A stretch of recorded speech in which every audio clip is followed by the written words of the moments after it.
Father Brian, it's 40 days more or less since we last spoke. Yes. A day like today, Good Friday, for a priest, are there very much mixed emotions today? A sad day in many ways, Michael, but we look forward in hope to, because today's not the end of the story. The end of the story is the risen Jesus. So it is sad, but you're buoyed up by the huge number of people who come, mainly because they want to kiss the cross of Jesus. It's something tangible for them to do. They want to kiss that cross and remind themselves that Jesus died for them. And so, despite it being sad, there's a great feeling of hope.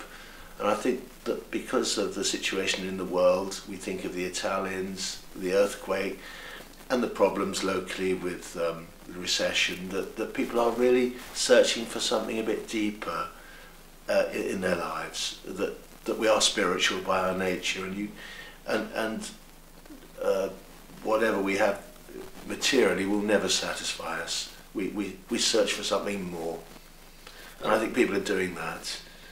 And so is that the key message this Easter? Right? Yeah, to welcome everybody. I think the church must be seen to be open arms for everyone, saying, you know, we're here for you. That's the most important thing to say. That we need to say it more often.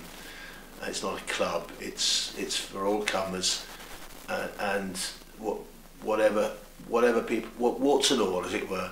You know, everyone's welcome.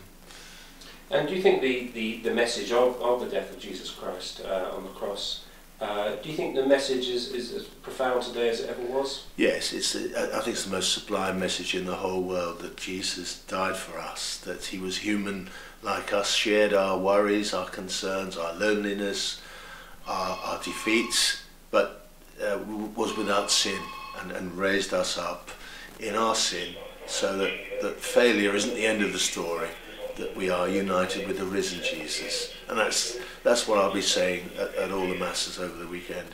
Because there is something in the contrast between the starkness, you know, when I was a child growing up and you went to Mass on Good Friday, starkness of Good Friday, yes, more than any other day in the church. Yeah, it's a very empty day, Michael. The church is completely bare, the Blessed Sacrament is removed, the statues are hidden as a sign of mourning. No flowers, everything is bleak and empty, and then that brings the contrast of this week. Like we've started with Palm Sunday with the crowd shouting Hosanna, welcome Jesus, and today the cry is crucify him. So terrible contrast, in a sense mirroring our human lives, isn't it? The contrast that we have of happiness and sadness, but over above all this is the Sunday morning, the risen Jesus, which gives hope, I think, to all of us in our struggles in life.